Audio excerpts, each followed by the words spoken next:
तो कैसे हैं आप लोग। आप लोगों का हमारे YouTube channel easy to learn by Jitendra sir में स्वागत है। दोस्तों, आज मैं लेके आया हूँ ABM के यूनिट 9 को, जिसमें हम लोग डिस्कस करेंगे GDP कंसेप्ट के बारे में। तो दोस्तों चलो आगे चलते हैं और डिस्कशन शुरू करते हैं।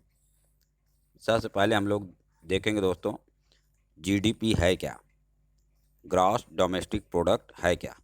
तो it is the total market value of all the final goods and services produced with in the territorial boundary of a country using domestic resources during a given period of time, usually 1 year. ठीक है दोस्तों, तो ये जो gross domestic product है दोस्तों, ऐसे products, final goods and services. ठीक है दोस्तों, फाइनल गुड्स की बात हो रही है, ये नहीं कि कोई आधा किसी स्टेज तक पूरा हुआ है अभी कंप्लीट नहीं हुआ, तो सारे कंप्लीट जो हो चुके हैं। ठीक है दोस्तों, final goods and services produced with in the territorial boundary of country, country के अंदर। ठीक है दोस्तों, और डोमेस्टिक रिसोर्सेज से during a given period of time.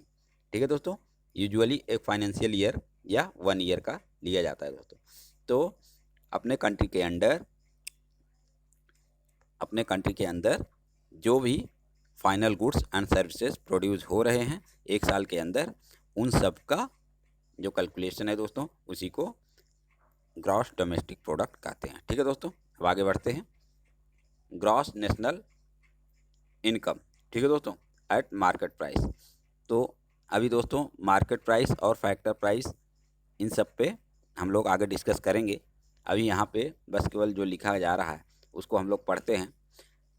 तो GNI, gross national income eight market price क्या होगा, GDP एट मार्केट प्राइस। ये जो GDP था दोस्तों, eight market price plus taxes less subsidy on production and imports plus compensation of employees plus property income. ठीक है दोस्तों, तो GDP एट मार्केट प्राइस दोस्तों, और जो हम लोग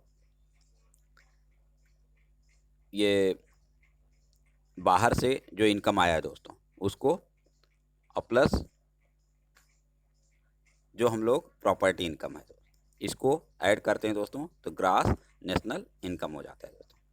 अब आता है gross national product is equal to GDP plus total capital gain from the overseas investment minus income earn by the foreign national domestically. ठीक है दोस्तों, तो GDP ये है ग्रॉस नेशनल प्रोडक्ट है।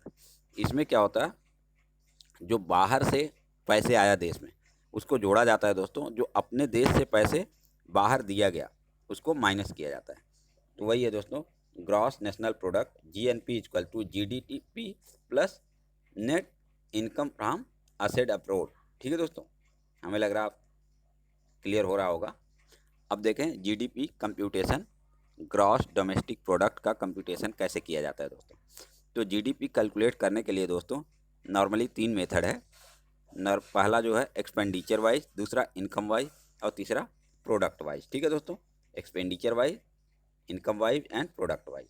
तो एक्सपेंडिचर के लिए क्या करते हैं दोस्तों, calculating the total expenditure of all the entries, जितना भी एंट्री है एक्सपेंडिचर का उसको कैलकुलेट किया जाता है दोस्तों।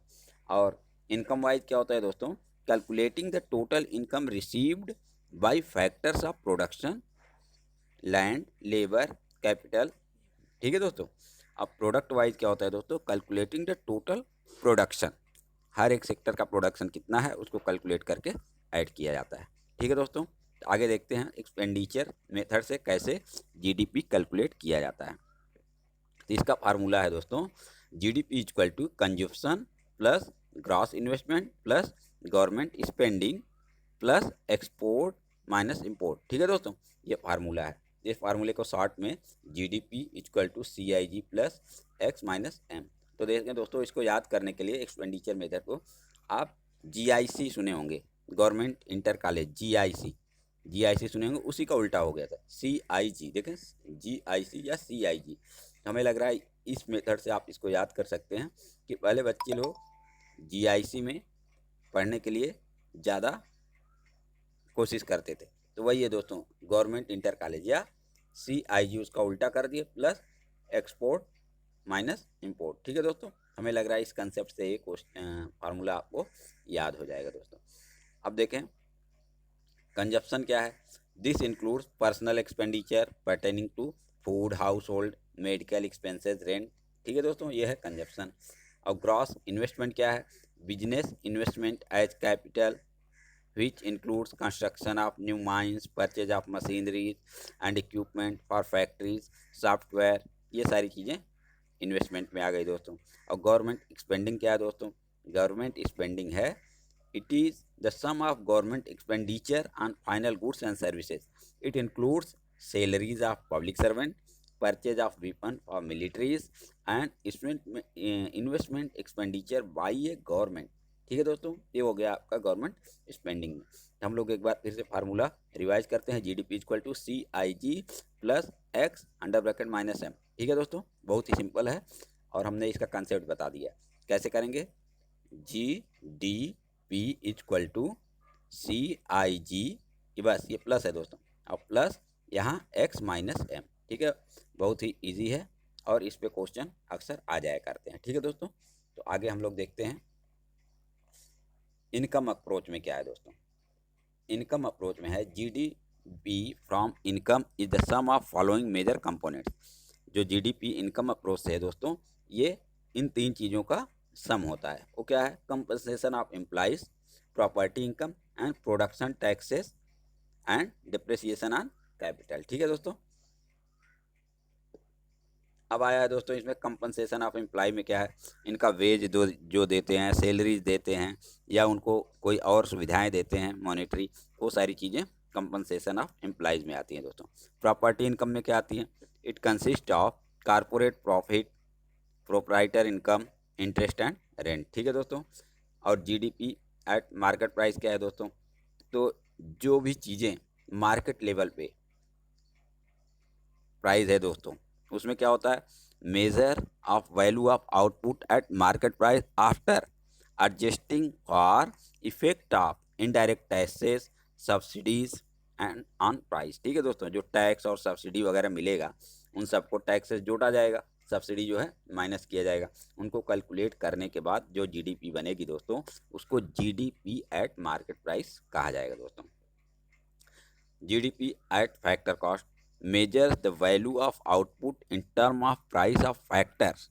ठीक है दोस्तों, ये ध्यान देने वाली बात है।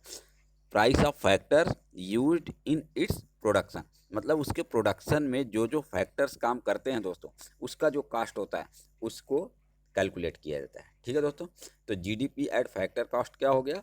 GDP एट मार्केट प्राइस हो गया, और उसके बाद माइनस इनडायरेक्ट टैक्सेस और प्लस सब्सिडी हो जाता है। ठीक है दोस्तों, अब आता है दोस्तों प्रोडक्ट अप्रोच।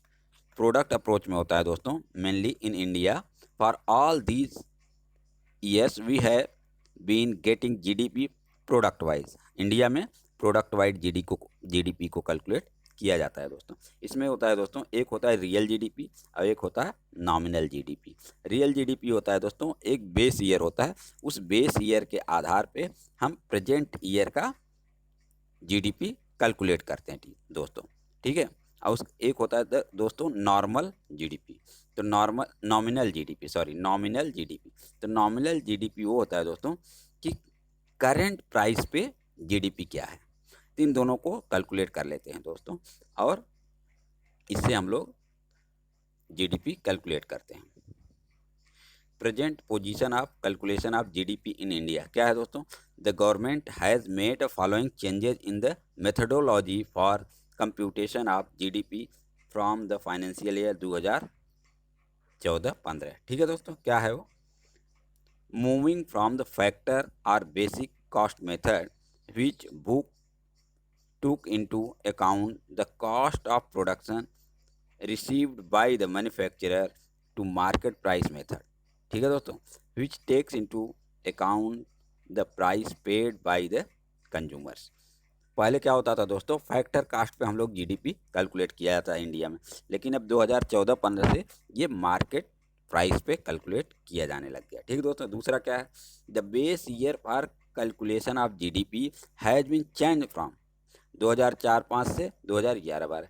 जो बेस ईयर लिया जाता है दोस्तों, वो पहले 2004-05 लिया जाता है, लेकिन अब वो चेंज करके 2011-12 हो गया है दोस्तों। उसके बाद आता है दोस्तों अच्छा, base year for industrial worker है, ये अलग है दोस्तों।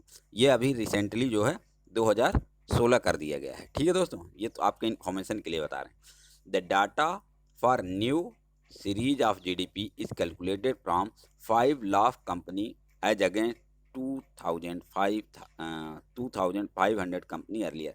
तो अब इस कंसेप्ट से क्या हुआ दोस्तों, पहले हम 2500 कंपनियों का डाटा कैलकुलेट करके जीडीपी कैलकुलेट करते थे दोस्तों, लेकिन अभी क्या हो गया, अभी ये 5 लाख कंपनी का डाटा कैलकुलेट किया जाता है। ये अंतर आया दोस्तों। पहले 2500 कंपनी का हम लोग डाटा कैलकुलेट करते थे और उससे जीडीपी निकाला जाता था, लेकिन अब क्या हो गया दोस्तों, 5 लाख कंपनियों के डाटा कैलकुलेट किए जाते हैं। ये काम करता कौन है दोस्तों, यह करता है सीएसओ, सेंट्रल स्टैटिक्स ऑफिस करता है। ठीक है दोस्तों, अब हम लोग आगे बढ़ते हैं दोस्तों। अब इस जीडीपी का यूटिलिटी, मतलब इस जीडीपी को के बारे में लोग क्या सोचते हैं, इस पे थोड़ा सा प्रकाश डालना चाहिए दोस्तों। GDP is an aggregate measures, it does not speak anything about how the GDP is distributed among the population of the country. ठीक है दोस्तों, तो जीडीपी क्या है दोस्तों, एक एग्रीगेट मेजर है, मतलब एक पूरे देश का एक डाटा है, न कि किसी देश के पर्टिकुलर रीजन का डाटा है। मान लो हैदराबाद, मुंबई, लखनऊ, ऐसा नहीं है, ये पूरे देश के डाटा को कैलकुलेट करके बनाया गया है। ठीक है दोस्तों,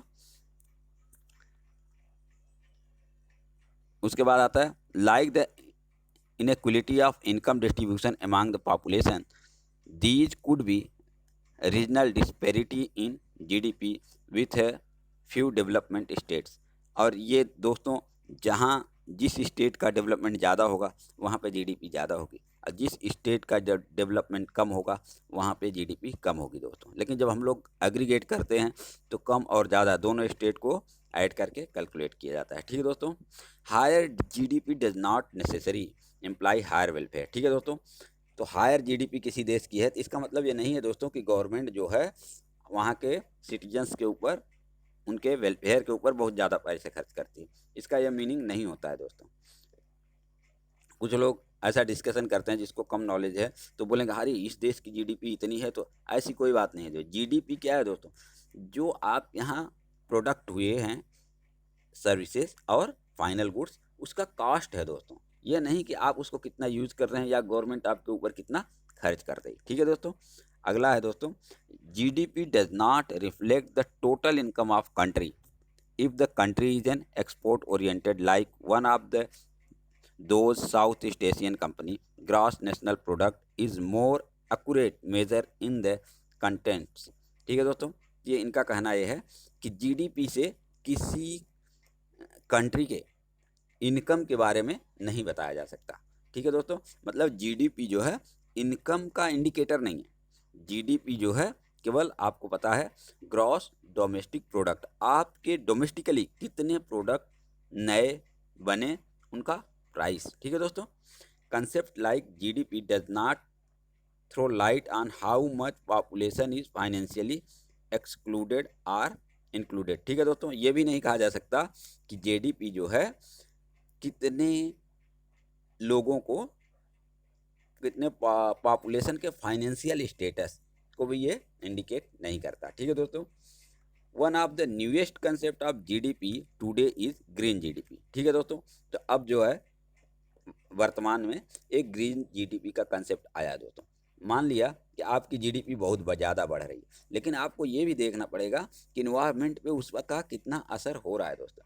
तो इसको ध्यान में रखते हुए हमारे जीडीपी को आगे बढ़ाना है दोस्तों, और इसी को हम लोग बोलते हैं ग्रीन जीडीपी। ठीक है दोस्तों, अब आगे बढ़ते हैं। अब देखें दोस्तों, कुछ इंपॉर्टेंट कंसेप्ट हैं जीडीपी से रिलेटेड।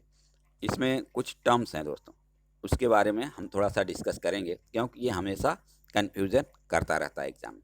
फैक्टर कॉस्ट दोस्तों और मार्केट प्राइस या मार्केट कॉस्ट। देखें दोस्तों, मेरा जो कंसेप्ट है, जिस तरह से मैं समझाऊँ, मैं समझता हूँ कि ये ईजी है और आप लोग भी इसको आपके माइंड में सेट हो जाएगा दोस्तों।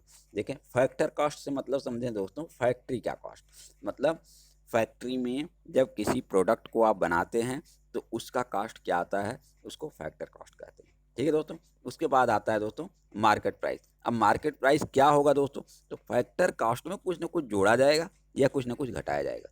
तो जो भी दोस्तों आपने टैक्सेस वगैरह दिए हैं, ये माइनस किए जाते हैं, सब्सिडी वगैरह ये प्लस किए जाते हैं, ये बहुत सारे जैसे ट्रांसपोर्टेशन के चार्ज हैं, ये भी मार्केट प्राइस में भी इंक्लूड किए जाते हैं। ये सब दोस्तों आता है मार्केट प्राइस में। तो market price always factor cost से ज़्यादा होगा, ठीक है दोस्तों। तो मार्केट प्राइस क्या होगा, ऑलवेज फैक्टर कॉस्ट से ज़्यादा होगा। तो जब हम लोग किसी भी चीज़ का फैक्टर कॉस्ट दिया है, अब मार्केट प्राइस निकाल रहे हैं, तो उसमें कुछ ना कुछ जोड़ना पड़ेगा, ठीक है दोस्तों। इसी के साथ आता है ग्रॉस एंड नेट। तो ग्रॉस से मतलब है दोस्तों पूरा होल, ठीक है, और नेट से मतलब है दोस्तों उससे थोड़ा सा कम, मतलब कुछ जो डिप्रिसिएशन वगैरह है उसको हम माइनस कर देंगे, हमें नेट पता चल जाता है। वैसे भी देखें दोस्तों, ग्रॉस में क्या है, ग्रॉस में 5 लीटर है, मतलब ये बड़ा होगा, और नेट में 3 लीटर है, छोटा होगा। ये बस कंसेप्ट क्लियर के लिए बता रहे हैं दोस्तों कि बहुत जगह ये प्रॉब्लम हो जाती है, और जो एक दो बार पढ़े रहते हैं दोस्तों, तो वहाँ आ जाता है ग्रॉस और नेट में तो माइनस या करें या प्लस करें, इसकी वजह से प्रॉब्लम फेस करना पड़ता है और क्वेश्चन गलत हो जाते हैं। इसलिए मैंने दोस्तों इस पर थोड़ा सा ज़्यादा प्रकाश डाला है। तो ग्रॉस हो गया दोस्तों, जो ग्रॉस है बड़ा है दोस्तों, और नेट हो गया उससे थोड़ा सा छोटा, कुछ माइनस हो गया, ठीक है। आगे आता है दोस्तों नेशनल और डोमेस्टिक। तो नेशनल की जब बात होगी दोस्तों, ये पूरे देश के, भारत के वर्ल्ड में पोजीशन की बात करता है, ठीक है दोस्तों, तो नेशनल कहा जाता है। और डोमेस्टिक क्या होता है, विद इन इंडिया। मान लो दीजिए दोस्तों, ये हमारा पूरा इंडिया है, तो ये बात करेगा जब यूएस से या रसिया से या ऑस्ट्रेलिया से, तब हम लोग नेशनल बातें बोलते हैं, नेशनल की बातें होती हैं। लेकिन अगर इसी कंट्री के बीच की बात है, जैसे बीजेपी ने क्या बोला दोस्तों, यहाँ पार्टी से कुछ लेना देना नहीं, केवल समझाने के लिए बोल रहे हैं। बीजेपी क्या बोल रही है, कांग्रेस, मतलब ये विद इन द कंट्री है, ये डोमेस्टिक है। उसी तरह से दोस्तों जो चीज़ें विद इन द कंट्री हो रहे हैं वो डोमेस्टिक होता है, और जो कंट्री से ऊपर उठ के जो नेशनल लेवल हो रहा है दोस्तों, उसको नेशनल बोलते हैं दोस्तों। तो नेशनल हमेशा बड़ा होगा दोस्तों, और डोमेस्टिक हमेशा छोटा होगा, ठीक है दोस्तों। ये सारे कंसेप्ट में याद करने के हिसाब से बता रहे हैं दोस्तों। अब देखें यहाँ पे GDP at factor cost equal to GDP at market price. देखें फैक्टर कॉस्ट था दोस्तों, तो निकालने के लिए क्या, तो मार्केट प्राइस से फैक्टर कॉस्ट छोटा होता है। देखें दोस्तों ये माइनस हो गया, इसीलिए मैं समझाने के लिए इसको लिखा हूँ। यहाँ देखें फैक्टर कॉस्ट निकालना है दोस्तों, मार्केट प्राइस में से कुछ ना कुछ माइनस कर रहा है, फैक्टर कॉस्ट पे मार्केट प्राइस में से कुछ ना कुछ माइनस करना है, यहाँ भी देखें, ठीक है ना दोस्तों। अब आगे देखते हैं जीडीपी इक्वल टू एनडीपी। देखें ये ग्रॉस ग्रॉस की बातें हो रही है दोस्तों, यहाँ gross domestic product equal to net domestic product, ठीक है दोस्तों। देखें ग्रॉस अगर पता करना है तो नेट में क्या करेंगे दोस्तों, हम लोग डिप्रिसिएशन को जोड़ेंगे, मतलब कुछ ना कुछ जोड़ा जा रहा है। अगर हमें नेट निकालना है दोस्तों, तो ग्रॉस में से क्या करना पड़ेगा, कुछ ना कुछ निकालना पड़ेगा, ये माइनस कर दिया गया, ठीक है दोस्तों, सेम यही। तो हमें लग रहा है आपका ये कंसेप्ट क्लियर हो रहा है दोस्तों। इसी तरह से दोस्तों आता है नेशनल एंड डोमेस्टिक। यहाँ देखें ये नेशनल है दोस्तों, नेशनल हमने बताया था बड़ा होता है, तो नेशनल निकालने के क्या करेंगे दोस्तों, डोमेस्टिक जो है दोस्तों उसमें नाफिया को जोड़ेंगे, ठीक है दोस्तों। और अगर डोमेस्टिक निकालना है तो क्या करेंगे, नेट में नाफिया को घटाएंगे। ये क्या होता है, ये क्या होता है दोस्तों, नेट फैक्टर इनकम, ठीक है दोस्तों। अब इसमें आगे आता है तो यही सारी चीज़ें यहाँ लिखी गई हैं दोस्तों, आप लोग इसको पढ़ लीजिएगा, हाँ, और एक बार पढ़ लें क्लियर रहेगा, और फार्मूला दिए गए हैं दोस्तों। अब हम एक चीज़ और आपको बता रहे हैं दोस्तों, ये personal income and private income के बारे में, यहाँ भी बहुत सारा कन्फ्यूजन रहता है दोस्तों। अब आप देखें प्राइवेट दोस्तों, प्राइवेट आप तो जान ही रहे हैं प्राइवेट क्या है। अब उसके आगे निकल गया पर्सनल, तो ये तो कुछ ज़्यादा ही पर्सनल हो गया ना दोस्तों, बोलते हैं आप बहुत पर्सनल ले रहे हैं। प्राइवेट मतलब आप छुप छुप के काम कर रहे हो, लेकिन पर्सनल हो गया तो आप अकेले केवल अपने ऊपर काम कर रहे हैं। तो हमेशा प्राइवेट पर्सनल से थोड़ा सा बड़ा है दोस्तों। तो जब हम लोग, अब देखें इसमें फार्मूला दिया है, पर्सनल इनकम निकालना है, तो जो बड़ा रहेगा उसमें से कुछ थोड़ा सा निकाल दो, तो प्राइवेट इनकम है दोस्तों। प्राइवेट इनकम में से अब ये सारी चीज़ें निकाल दी जाएंगी, undistributed profit, corporate profit, retained earning और टैक्सेस, ये माइनस कर दिए जाएंगे। किस में से दोस्तों, प्राइवेट इनकम से। क्यों, क्योंकि प्राइवेट थोड़ा सा बड़ा है, ब्रॉड है, तो पर्सनल निकालने के लिए प्राइवेट में से थोड़ा सा माइनस किया जाएगा दोस्तों। अब देखें प्राइवेट क्या है दोस्तों, प्राइवेट इनकम होता है दोस्तों नेशनल इनकम माइनस जो भी देखें, नेशनल इनकम तो सबसे बड़ा है ना दोस्तों। नेशनल इनकम में से इनकम फ्रॉम प्रॉपर्टी निकाल दिया, सेविंग निकाल के जो हमें फॉरेन से कुछ अर्निंग हुई और जो हमारा फॉरेन में गया वो भी हम इसमें जोड़ेंगे और माइनस कर देंगे। ठीक है दोस्तों, तो हमें मिल जाएगा प्राइवेट इनकम। तो प्राइवेट इनकम में क्या हुआ दोस्तों, नेशनल इनकम में से कुछ चीज़ें घटाई जाएंगी और कुछ जोड़ी जाएंगी। उसके बाद पर्सनल इनकम आएगा। पर्सनल इनकम में से क्या होगा दोस्तों, प्राइवेट इनकम में से कुछ चीज़ें माइनस की जाएंगी। अब आता है दोस्तों पर्सनल डिस्पोजल इनकम। क्या है दोस्तों ये, पर्सनल डिस्पोजल इनकम। देखिए ये, अब देखें, आप प्राइवेट इनकम के बारे में जान गए, पर्सनल इनकम के बारे में जान गए। अब पर्सनल डिस्पोजल इनकम क्या है दोस्तों, डिस्पोजल क्या होता है आप समझें, जो चीज़ें आपके पास पड़ी हैं उसको डिस्पोज ऑफ करना है। मतलब उस पर किसी और का कोई अधिकार नहीं, उस पर आपका केवल अधिकार है। तो वो पोर्शन आपके पर्सनल इनकम का, वो पोर्शन जिसमें से कुछ चीज़ें और निकाल दो। ठीक है दोस्तों, जो चीज़ें कुछ चीज़ें और निकाल दो तो जो बचेगा वो आपका पीडीआई बचेगा, पर्सनल डिस्पोजल इनकम। देखें, personal income minus personal taxes, fees, direct tax, ये सब निकाल देंगे तो आपको पर्सनल डिस्पोजल इनकम। हमें लग रहा है दोस्तों हमने इसको क्लियर करने की कोशिश की है। एक दो बार वीडियो देखेंगे तो ये कन्फ्यूजन आपसे दूर हो जाएगा, क्योंकि ये पर्सनल इनकम वाले क्वेश्चन में दोस्तों कुछ न कुछ गलतियाँ हो जाती हैं कि प्राइवेट क्या है, पर्सनल क्या है, और सारी चीज़ें तो आप इसमें से समझ जाते हैं, लेकिन personal, private and personal disposal income में कन्फ्यूजन बना रहता है। ठीक है दोस्तों, तो ये क्लियर हो गया। प्राइवेट इनकम क्या है दोस्तों, नेशनल इनकम में कुछ जोड़ना है कुछ घटाना है। जोड़ना क्या है, जो बाहर से चीज़ें आई हैं इनकम, और घटाना क्या है दोस्तों, जो अपने देश से बाहर गई हैं।